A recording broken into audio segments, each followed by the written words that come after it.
Welcome back to the weekly news roundup. This is the privacy edition. These are recorded live Fridays, 9 p.m. Eastern Standard Time. If you want to catch it live, interact with the chat, wonder when the fire is going to be coming.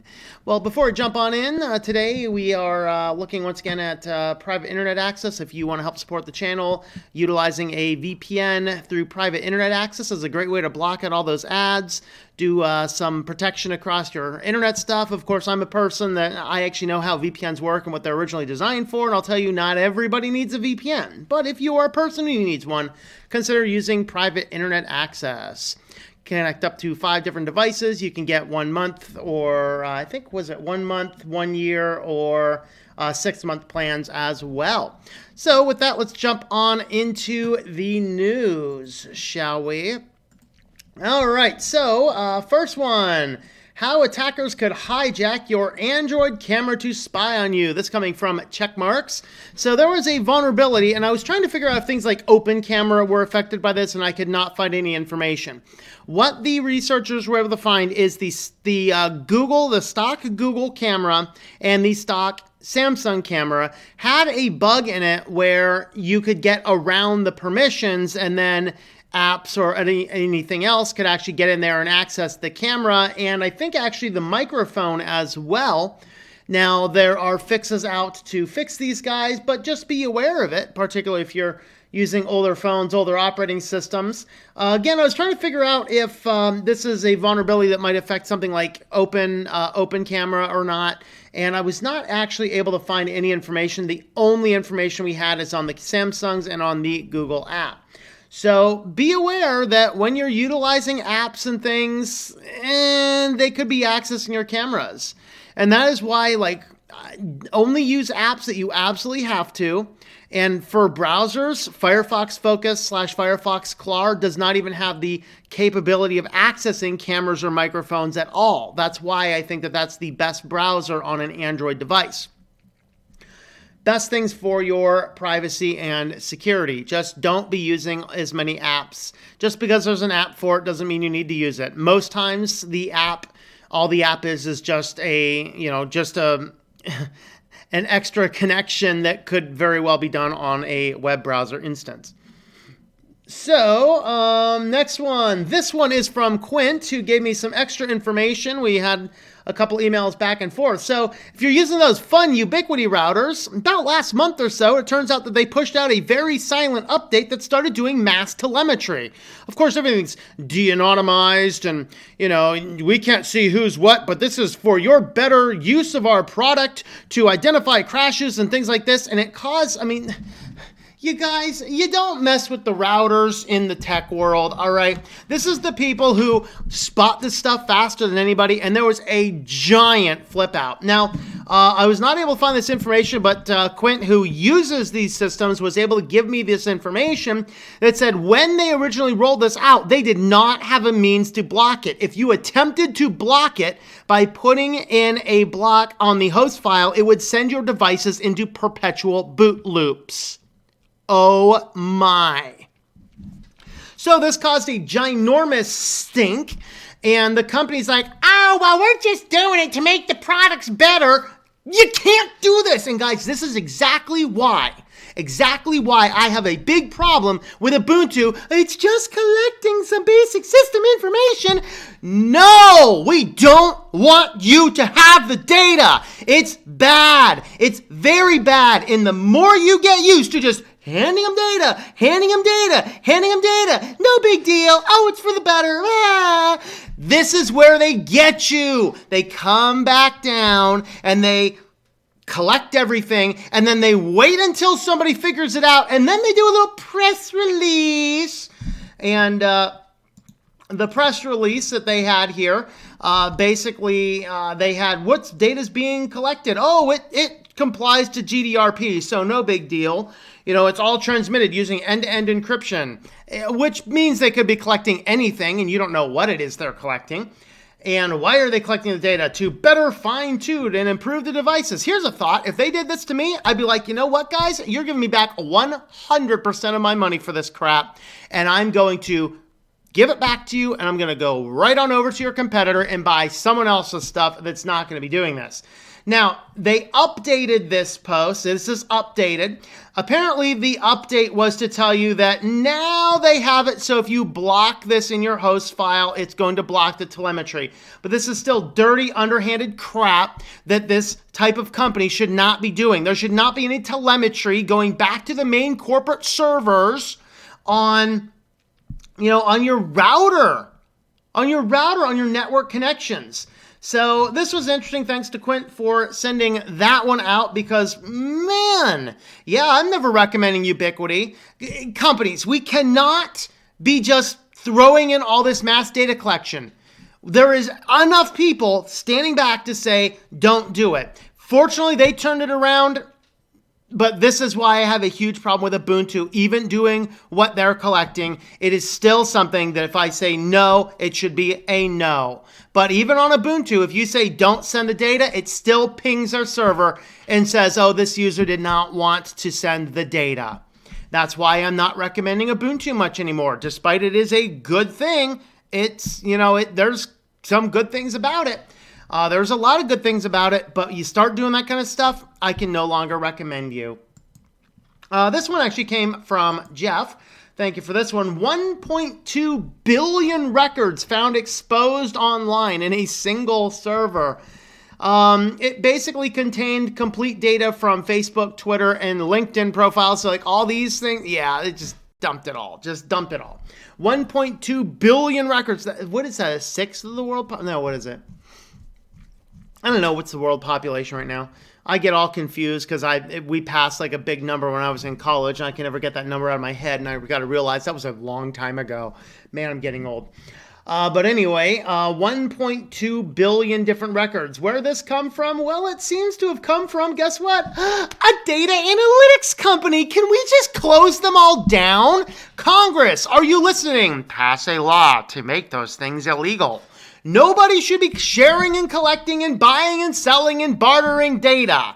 No, there is a small, deep layer in hell for people who do that kind of stuff. I mean, really. So this company harvesting all the data, buying and selling it. They say here it's an unknown origin, but it does appear as though the data comes from San Francisco company called Data People Labs. Claims to be a website to have data on over 1.5 billion people for sale. Well, we know 1.2 billion at least.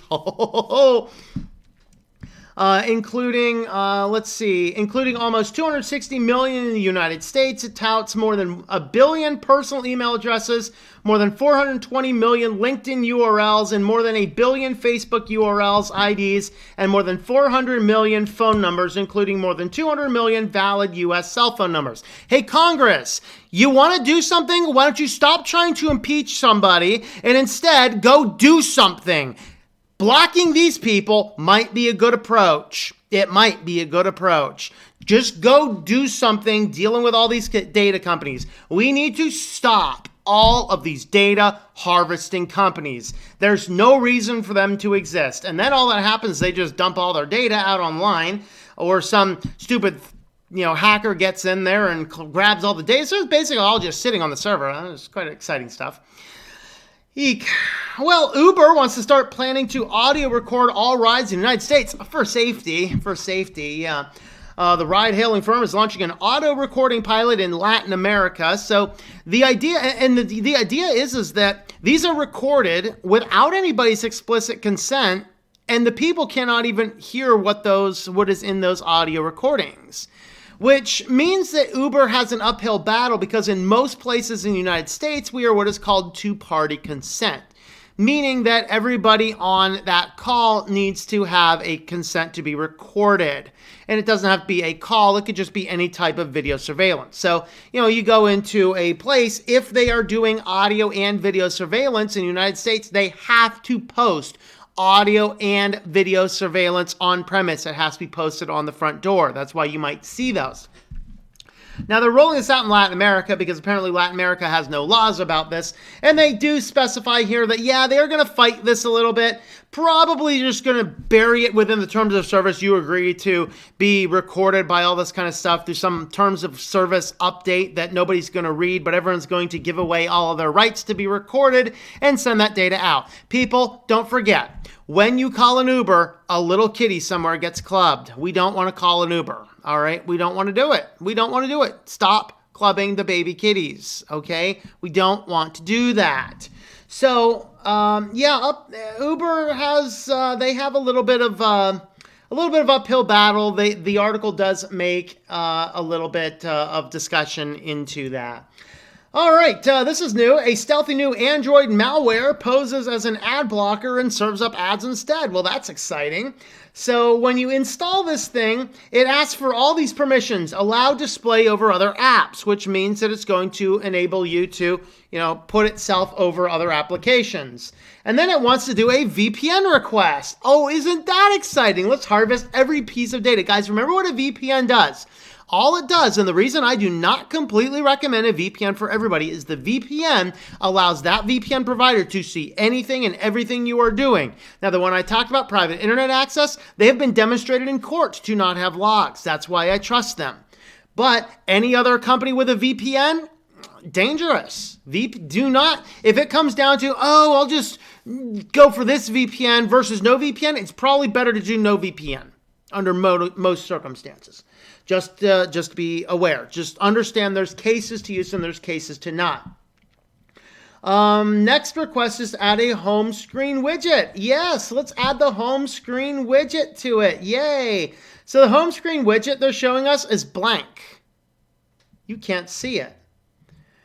And then it makes all of these connections, and it is starting to output some jargon to make it look legit. There you go. It's blocking all this kind of stuff. What you'll notice is that these guys here are not actually domain names. If these were actually domain names, they would end in like .coms, .rus, we gonna steal all your stuff,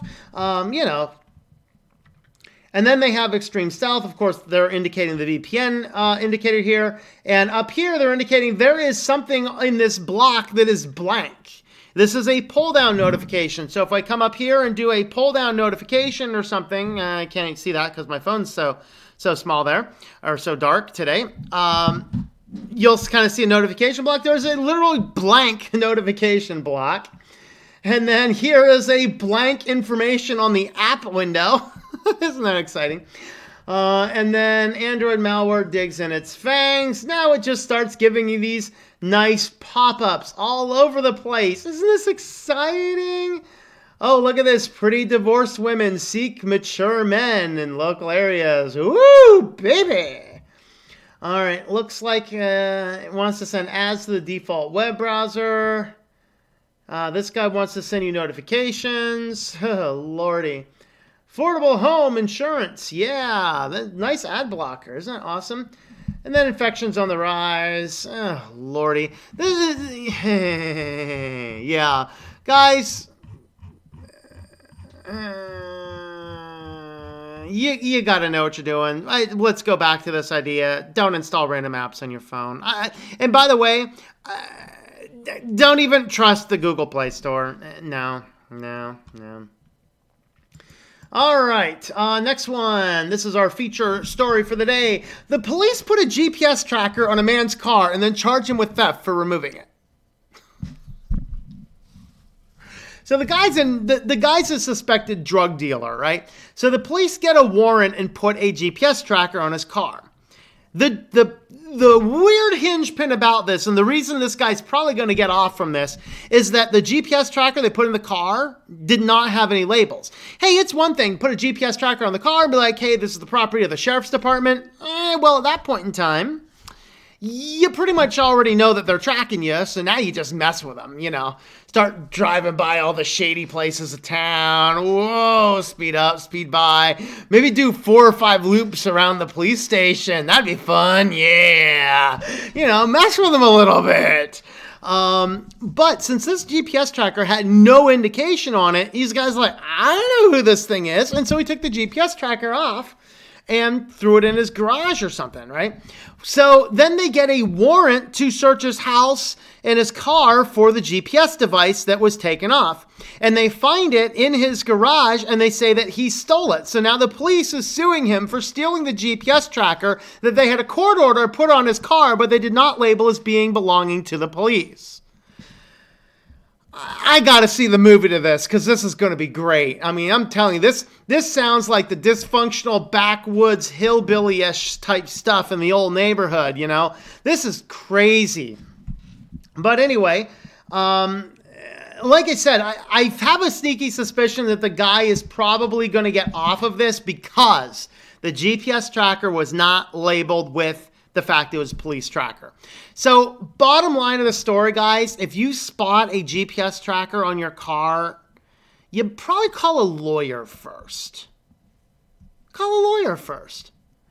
Let him deal with the thing. You know, that would probably be the best thing to do with it. You know, if it's, I mean, because the reality is it could be some crazy ex. It could be, you know, I talked about, but my neighbor has a stalker, right?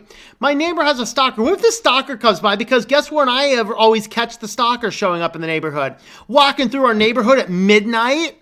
Yeah. Well, what if stalker shows up at midnight next week and decides to put a GPS tracker on the neighbor's car? So as the neighbor's out and about, this crazy person can find them out and about and do something nefarious. I don't know who the thing is. So I have a sneaky suspicion that the police are going to lose this case just because it did not have the data. Sure, I understand. Well, we didn't want to put our data on there to not tip him off. Dude, there's a GPS tracker in his car. He's tipped off to something. All right. I mean, that's kind of crazy. But there's some question about, is it really theft if he took it off of his car and put it in his garage? The technical law actually says possibly yes, but that's what this court case is going to find out. So this is going to be interesting. I want to see what's going on more with this down the road. So let me know your thoughts to this and the other stories in the comments down below.